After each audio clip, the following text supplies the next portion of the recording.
Hello, Bay Ridge. Welcome to another edition of After Hours, our first After Hours for 2024.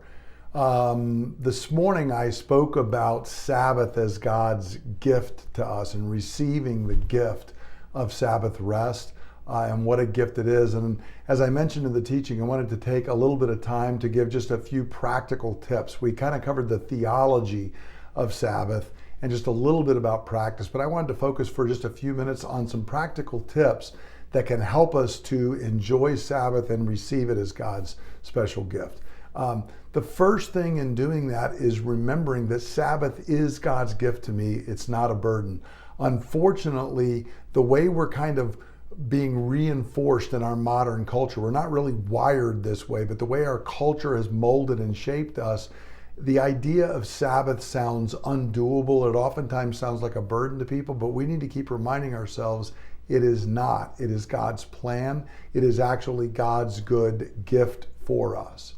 Then when we actually begin to putting it into practice, there are a few steps that I think can help us to receive it and really enjoy it. Number one is, for many of us, I think, putting it into practice of saying, I'm going to begin Sabbath on Saturday evening and go through Sunday evening, rather than from when I wake up Sunday until when I wake up Monday or whatever, just doing it from Saturday evening through Sunday evening. We did this very much when our kids were young. We had a very consistent rhythm of doing it that way, and it let us begin at what was for us a more convenient time. We oftentimes even did a nice meal and a dessert and had family time together on Saturday evening. If you're a family, that's a thing that you can do. But it's important for all of us, I think, because if we begin it on Saturday evening, it lets us begin to prepare our hearts for corporate worship, to be prepared to receive the word, to be prepared to come to the Lord's table. Though we do other activities 6 days a week, there's only one time a week that we gather as the whole congregation. And so we don't want to let other things interfere with that.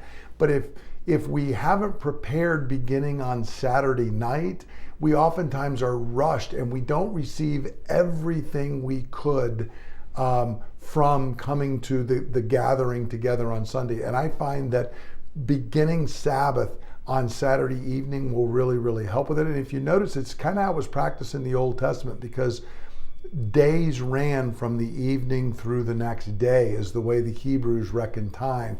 So actually for them, the seventh day began Friday night and ran to Saturday night. And so if we kind of begin it on Saturday evening and run through Sunday evening, I think it'll be a good practice. And again, it especially works well if there are younger kids in the house. Number two is to really be able to enjoy the rest and the gift of the day. We do have to restrict activities. I don't want to make that the focus, but God did give a lot of commands about restricting activities. It was because there is a principle of less is more. We restrict from certain things to be able to really give ourselves from others. For us, what this meant is we just have really always restricted other activities on Sunday. When our kids were young, there was a simple answer. We don't do sports leagues that play on Sunday. That was very countercultural. It was not because I was the pastor. It's because to really receive and let God's rhythm shape our life as a family, we simply did not do that. We did not participate in it. And we had begun that long before. Linda and I didn't do that before we had kids, long before I was a pastor.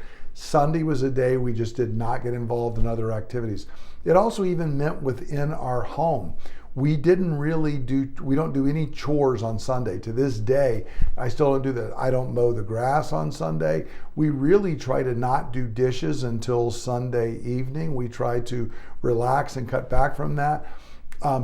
We try to restrict when we're doing Sabbath, restricting text and email to try and really be able to relax. Now, it's a little distinct for me because I'm a pastor. Sunday is obviously a work day for me. So many of you may have received, if you call me on Friday, you'll hear I'm on a day of Sabbath rest, which is the day that I don't take text, I don't do emails, I don't get on my computer, I don't do any of those normal activities so that I can be able to rest and relax. For most of us, you have the fortune of being able to combine it all into really one day because Sunday's not the work day.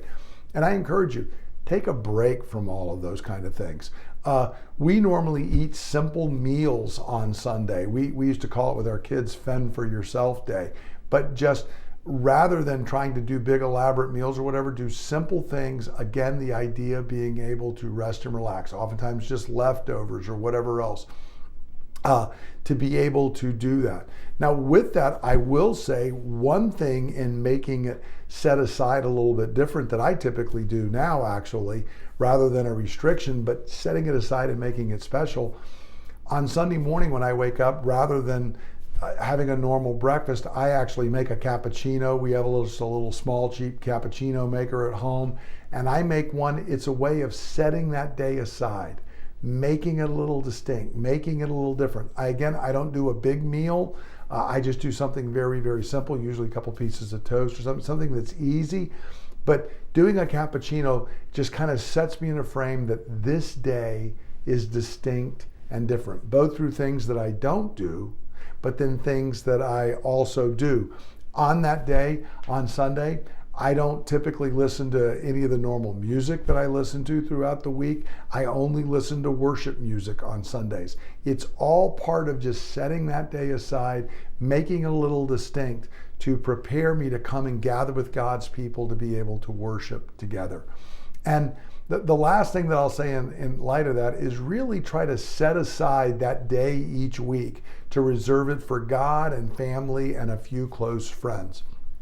Gathering with God's people should be of the highest priority. And I mean that from long before I was a pastor.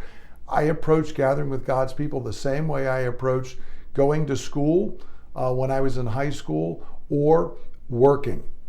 In other words, would I be missing school to do this? Would I pull my child out of school to go do this thing? If the answer is I wouldn't pull them out of math class to go do it, then I'm not pulling them out of gathering with God's people. It's of the highest priority for me and for my family. And we really work to try and make it a low-key day. We do that all the way to a day of rest and rejoicing and just recuperation to set us up for the week. An afternoon nap, a leisurely walk is a great thing to be able to do. These are just a few practical tips, and maybe you even want to share some ideas with others. But I want to encourage, as we head into 2024 here, begin to enjoy God's gift of Sabbath rest. It's going to take a little bit of labor at first. It says in the book of Hebrews to make sure we work to enter into that rest. It's going to take a little bit of thought because it's so against the grain of our culture.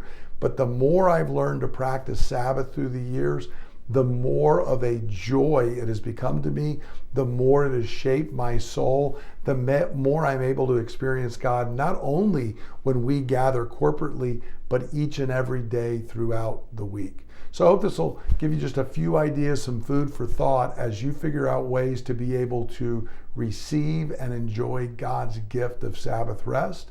And then I encourage you, a great way to do it is this coming Sunday. Set aside that time, come early, worship with God's people, and then stay late for a time of fellowship. It's a great way to enjoy God's gift to us. I look forward to seeing you this week. God bless.